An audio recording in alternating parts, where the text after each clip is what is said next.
জেলা প্রশাসক সম্মেলন এটা প্রথা মাফিক এই সম্মেলনগুলো প্রতি বছর হয়ে থাকে এবং মাঠ পর্যায়ে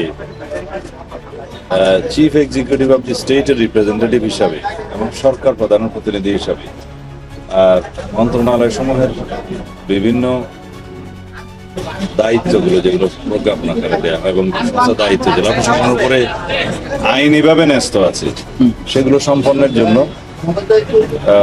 রাষ্ট্রের মধ্যে জেলা প্রশাসনের ভূমিকা অত্যন্ত গুরুত্বপূর্ণ। সেই হিসাবে বিভিন্ন মন্ত্রণালয়ের সাথে বিভিন্ন মন্ত্রীদের সাথে তাদের সেশন হয়ে থাকে, প্রত্যেক মন্ত্রণালয় থেকে ব্রিফিং হয়ে থাকে। আজকে স্বরাষ্ট্র মন্ত্রণালয়ের পক্ষ থেকে আমারও 1 ঘন্টার সেশন ছিল। আমাদের সকল সহকর্মী, আমাদের সচিব, আইজিপি সহ সকল দপ্তর প্রধান সবাই উপস্থিত ছিলেন। আমরা তাদের বক্তব্য শুনেছি মাঠ প্রশাসন থেকে, যে সমস্ত বিষয়ে তারা জানতে চেয়েছিলেন, এবং আমাদের কিছু বক্তব্য ছিল সেটা মাঠ প্রশাসনের সাথে আমরা কিভাবে কাজ করবো, তারা কিভাবে দায়িত্ব পালন করবেন সেই হিসাবে আমরা কিছু অনুশাসন দিয়েছি, অনুরোধ করেছি, পরামর্শ করেছি। তার মধ্যে নির্বাচন উপলক্ষে যে সমস্ত প্রাক নির্বাচনের সময়ে আর কি লাইসেন্সকৃত আগ্নেয়াস্ত্র জমা প্রদান করতে বলা হয়েছিল জনসাধারণকে, সেই অস্ত্রগুলো এখনো ফেরত প্রদান করা হয়নি। সেই বিষয়ে আমরা একটা চিঠি দিয়েছি মন্ত্রণালয় থেকে, এবং সেগুলো যাতে যথাশীঘ্র ফেরত প্রদান করে সেজন্য আমরা পরামর্শ দিয়েছি এবং লিখিত আকার মন্ত্রণালয়ে চিঠি যাবে। সেখানে কয়েকটি ক্যাটাগরি আছে। যে সমস্ত লাইসেন্সগুলো 2009 সালের 6 জানুয়ারির আগে ইস্যু করা হয়েছিল সেগুলো ফেরত দেবে। যে সমস্ত লাইসেন্সগুলো 2024-এর 5ই আগস্টের পরে ইস্যু করা হয়েছে সেই সমস্ত লাইসেন্সের অন্তর্ভুক্ত অস্ত্রগুলো ফেরত দিতে হবে। 2009 সালের 6 জানুয়ারি থেকে 2024 সালের 5 আগস্ট পর্যন্ত এই সময়ের ভিতরে রাজনৈতিক বিবেচনায় এবং নীতিমালা বহির্ভূতভাবে যে সমস্ত লাইসেন্স ইস্যু করা হয়েছিল সেগুলো যাচাই বাছাই করার জন্য আমরা একটা জেলা পর্যায়ে কমিটি করে দিয়েছিলাম ইতিপূর্বে। সেই কমিটির বিবেচনায় যেগুলো নীতিমালা বহির্ভূত এবং রাজনৈতিক বিবেচনায় দেওয়া হয়েছে বলে প্রতীয়মান হয়েছে তাদের কাছে সেগুলো বাদে বাকি লাইসেন্সের অন্তর্ভুক্ত অস্ত্রগুলো ফেরত দেবে। আর আরেকটা বিষয়ে আমরা বলেছি যে ইন্টারিম গভর্নমেন্টের সময় যে লাইসেন্সভুক্ত অস্ত্র জমা দেওয়ার জন্য একটা চিঠি দেওয়া হয়েছিল মাঠ পর্যায়ে, তাতে দেখা গেছে 10,000-এর মতো লাইসেন্সভুক্ত আগ্নেয়াস্ত্র, লাইসেন্সকৃত আগ্নেয়াস্ত্র জমা প্রদান করা হয়নি। সেগুলোর বিষয়ে এই অস্ত্রগুলো উদ্ধারের জন্য এবং উদ্ধার করে সেগুলো বাজেয়াপ্ত করার জন্য মামলা করার জন্য আমরা আবার তাদেরকে অনুরোধ করেছি, এবং এই বিষয়ে কি গৃহীত ব্যবস্থা রয়েছে আইনানুগভাবে কতটুকু আমরা অগ্রগতি অর্জন করেছি বা যেগুলো এখনো পর্যন্ত উদ্ধার করা হয়নি, বাজেয়াপ্ত করা হয়নি, সেই বিষয়ে তাদেরকে তৎপর হওয়ার জন্য অনুরোধ করেছি। এগুলো ছিল আগ্নেয়াস্ত্র এবং লাইসেন্স সম্পর্কিত। আর কিছু বিষয় আছে যেগুলো আমরা ইতিপূর্বে আপনারা জানেন, মন্ত্রণালয় থেকে জানানো হয়েছে যে রাজনৈতিক বিবেচনায় বা হয়রানিমূলক উদ্দেশ্য প্রণোদিত বোমা গায়েবে মামলা যে সমস্ত দায়ের করা হয়েছিল আওয়ামী ফেসিবাদী সময়ে, সেই মামলাগুলোর বিষয়ে আমরা আবার একটা পত্র দিয়েছিলাম আমরা দায়িত্ব গ্রহণের পরে।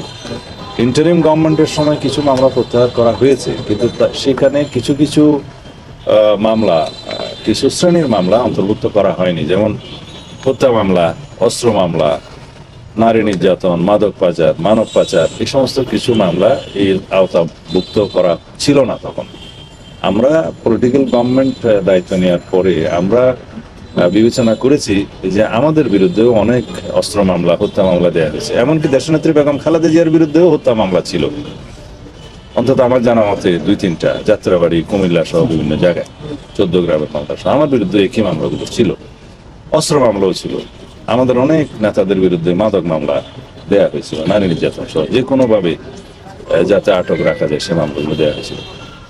সে জেলা পর্যায়ে যে কমিটিটা আমরা করে দিয়েছিলাম, হেডেড বাই জেলা ম্যাজিস্ট্রেট, এডিএম, এসপি, পিপি এবং আরও একজন প্রতিনিধি আছে, তারা এই কমিটি প্রজ্ঞাপন দিয়ে জনসাধারণের কাছে জানিয়েছে যে রাজনৈতিক উদ্দেশ্য প্রণোদিত এবং এই সমস্ত বোমা মামলা, মিথ্যা মামলাগুলো যদি কারোর বিরুদ্ধে হয়ে থাকে তারা যথাযথ একটা ফর্ম আছে, এই ফর্মের মধ্যে আবেদন করবে উইথ আইদার চার্জশিট, এফআইআর এবং এজাহার সহ। চার্জশিট হয়ে থাকলে চার্জশিট সহ, কোন আদালত মামলা ইত্যাদি তথ্য উল্লেখ করে তারা সেটা যাচাই বাছাই করে যদি সত্যিকার ভাবে সেই শ্রেণীভুক্ত মামলা হয়ে থাকে তখন সেগুলো প্রত্যাহারের জন্য সুপারিশ করবে। এগুলো প্রথমে স্বরাষ্ট্র মন্ত্রণালয়ে আসবে। আমরা এর উপরে কোনো আইনি ব্যবস্থা তাৎক্ষণিকভাবে নেব না, আমরা এটা আইন মন্ত্রণালয়ে পাঠাবো। ওখানে আইনমন্ত্রীর সভাপতিত্বে একটা কমিটি আছে, তারা ভেটিং করে যদি সঠিক পায় যে সমস্ত মামলা প্রত্যাহারের জন্য উপযুক্ত মনে করবেন তারা স্বরাষ্ট্র মন্ত্রণালয়ে পাঠালে আমরা সিআরপিসি 494 অনুসারে সেগুলো প্রত্যাহারের ব্যবস্থা নেব।